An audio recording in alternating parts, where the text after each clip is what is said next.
What's going on, guys? Hope you guys are having a good day or night. Gonna be looking at some Wall Street Bets posts today. Also gonna look at some dividend portfolios from people on Reddit, which is what I have pulled up now. I always think it's interesting to kind of go through and see what people are posting online for their portfolios and can kind of pick at it and critique it. Just, typical disclaimer that none of this is financial, legal, or tax advice. I'm not a licensed professional in any of those categories, so take everything I say with a grain of salt. Consider this entertainment and consult a professional and do your own research before investing. Now, I'm going to look at the dividend portfolios first, and then we can head over to Wall Street Bets and look at some degeneracy there if we have some time. So this guy posted, he said, my ride or die dividend portfolio for 2023. It's a bigly portfolio in my taxable account. I don't have any ETFs, only individual stocks. I'm pretty heavy in certain sectors, namely industrials, energy, and consumer, while light in others like healthcare and real estate. All of the big S&P names are covered in my 401k, so I decided to neglect those here for now. Everything else is more or less evenly weighted, though that will change organically over time. So let's take a look at what he has here. It's a very big portfolio. I honestly think it's kind of ridiculous when people do this, because there's just no way you're keeping track of these companies. I feel like I even have a hard time keeping track of the 10 or so holdings in my dividend portfolio, but to each their own. I also find it kind of weird when people purposely pick certain stocks based on what month they pay out a dividend, like this guy has done. So he's trying to structure it so that he has dividend payments every month. So this first group is for January, April, July, and October. And then the next group is March, June, September, December. And the last group is February, May, August, November. I get where people are going with this, but in principle, it doesn't really make sense. Even if you only have quarterly dividend payments, but it's obviously an equivalent amount, then as long as you just budget some of that initial quarterly payment for the larger quarter, you're going to use that quarterly payment for the entire quarter, you'll have the same amount of money to spend as if you've got monthly dividends. So I don't fully understand people that do that. I think it's a comfort thing or I don't know. But let's take a look at what he has here. Pretty wide array, but it does seem like it's a little bit concentrated in the categories that he was talking about. So we have Altria, the tobacco company. Pretty high dividend out of them, I'm pretty sure, but I don't think that they're, any sort of growth story, and I'm honestly kind of concerned what their future might look like. I feel like they would just kind of trend downward over time as smoking dies off in the US. I'm not sure if they have international exposure. And even a lot of these smokeless options, I know Zins are huge. I don't know who owns that, but Juul, that was a big lawsuit. That company got devalued massively. Xerox, I don't really even know what they make anymore, to be honest, but they seem outdated as well. I think that's kind of going to be the theme as we go through here, is most of these companies are going to be older, mature companies, probably in the later years of life, but are paying high dividends because they're just cash flowing. The dividend in relation to the share price is pretty high because people don't want the shares anymore because there's no growth potential. It's just the dividend. But I guess if that's all this guy's interested in. We have Cisco, the networking company. Again, I don't know how relevant they are. It's a pretty congested space now. Bank of Nova Scotia. I don't know a ton about the different banks, but I feel like they operate relatively similar. I'm sure they're okay. They have Nike. Don't have too much to say about them. Canadian Pacific Railway. I do think the railways are interesting. Still used for a lot of transportation in the U.S., especially for kind of bulk materials. And obviously they have a presence in Canada. IIPR, they're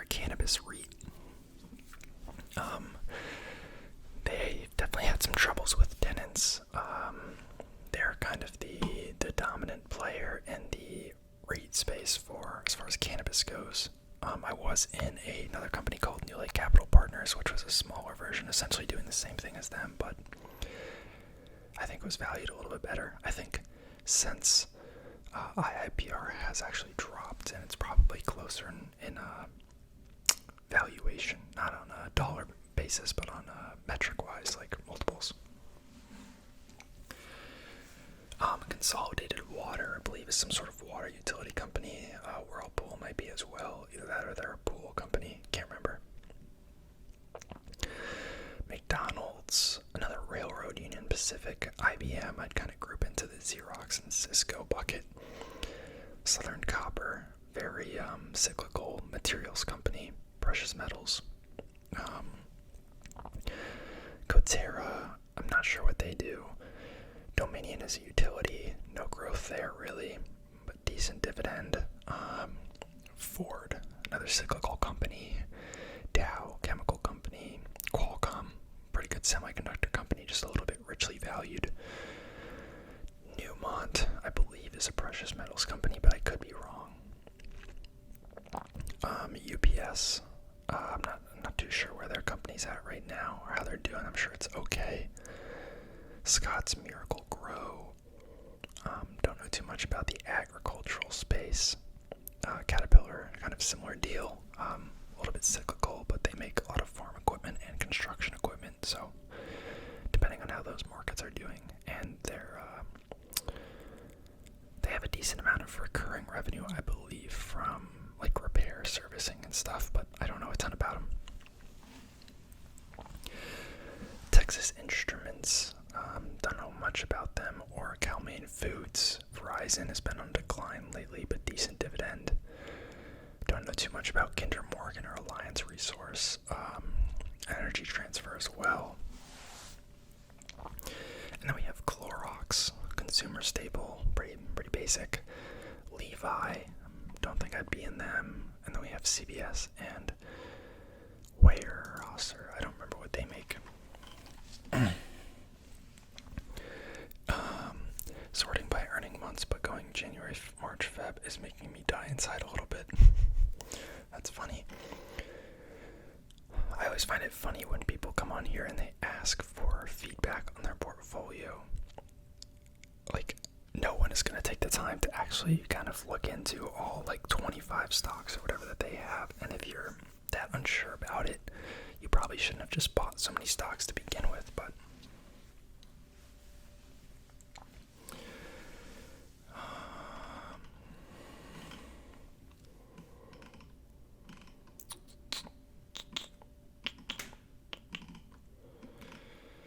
yeah, I mean, no one's really saying anything considerable. I have another portfolio here, pretty basic. Apple, Coca-Cola, Microsoft, McDonald's, Nike, is that Roomba? I'll have to look that one up. I don't know what that is. SCHG, is that Schwab? Is that a Schwab growth fund, dividend growth fund?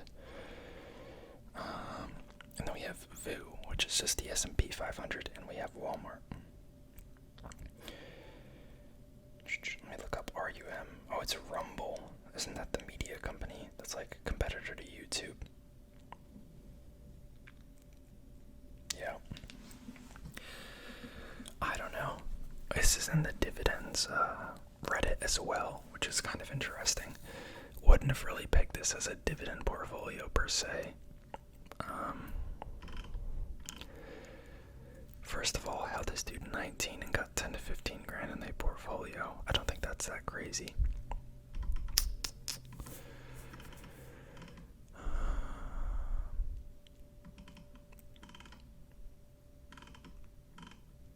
This guy went ham. What the heck?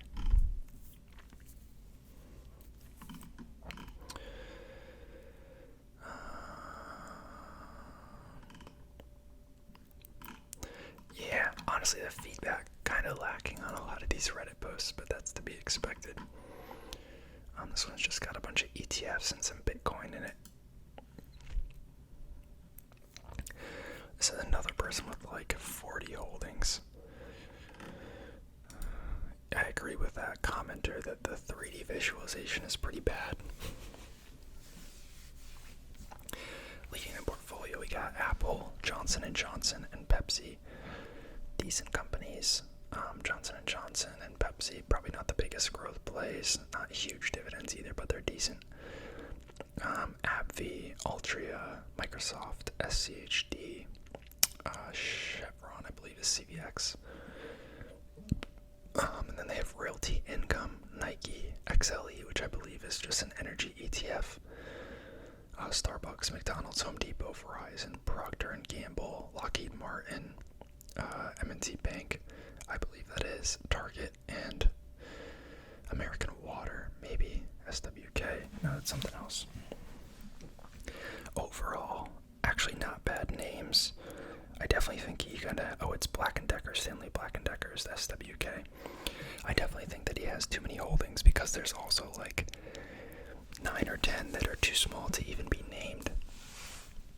I think these people could benefit a lot from consolidation because things can happen. And if you're gonna not pay attention to the stocks, then I think that you'd be better off either just throwing it in an ETF, or I mean, if you're gonna buy this many stocks to begin with, then just get an ETF, honestly.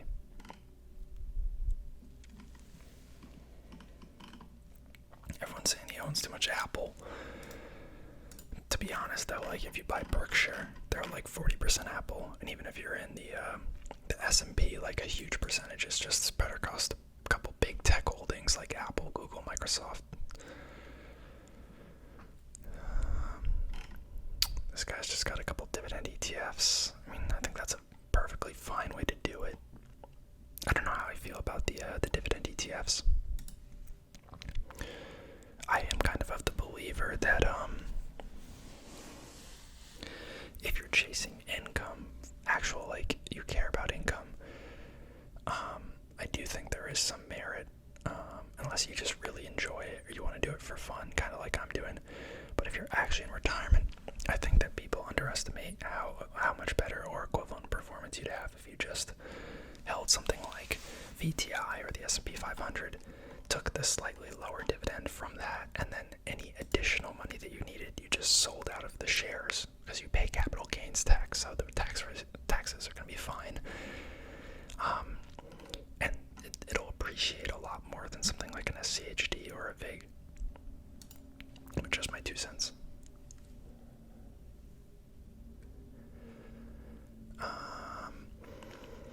AbbVie, CFG, is that Citizens Financial Group?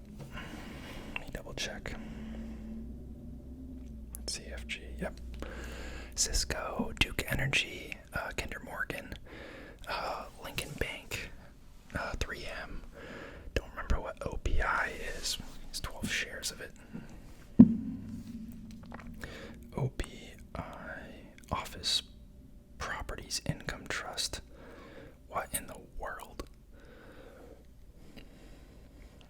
It pays an 18% dividend. That's a big red flag right there. And UPS. Honestly, most of them are fine names. Nothing screams out at me bad, except the OPI is pretty concerning.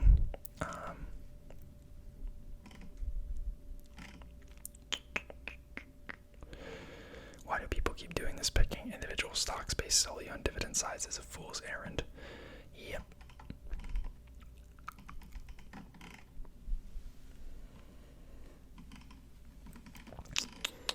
Why is no one pooping on OPI?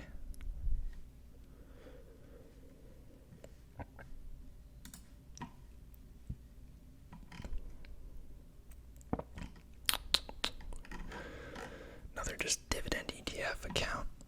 I would like to make a portfolio with an average 6% yield. That's high, dude.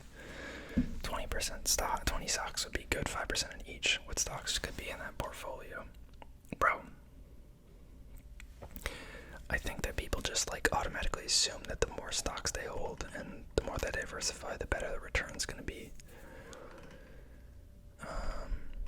Someone goes, lol, this will not end well. I agree.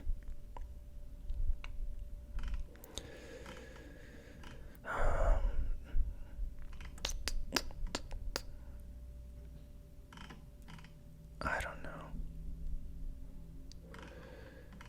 created a portfolio that one back tested in an app called The Rich that pays close to 4.5% dividends, and one reinvested keeps up with the S&P 500. Back testing is not that useful in my opinion. It's 40% SCHD. QQM, what is that? Some variation of the NASDAQ. QQQM. Oh, it's the NASDAQ 100 ETF.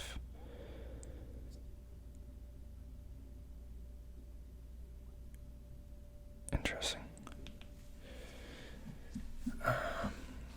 Main Cheppy. Yeah, I mean, a lot of these are just super high dividend holdings that I just don't think would appreciate well in the long term. Wow, why hasn't anyone else thought of this? That's funny.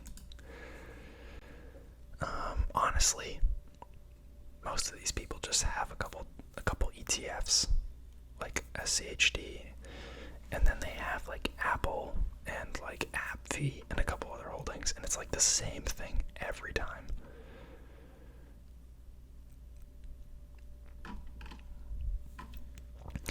I'm 35. I do well for myself as an engineer. I made just under 200 grand last year.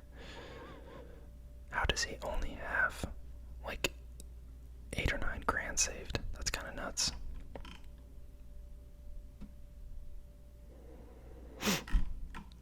Yeah, I don't know. It's an okay portfolio. Are you guys? Let me know if you guys are in strictly dividend stocks, and if you are, kind of what your favorites are. I'm always looking to look at new stuff. But honestly, I was kind of expecting to see some more unique holdings than a lot of the ones that I'm seeing on here. I'm probably gonna make a separate video to look at Wall Street bets because we're already going on 17 minutes. But I would like to look at that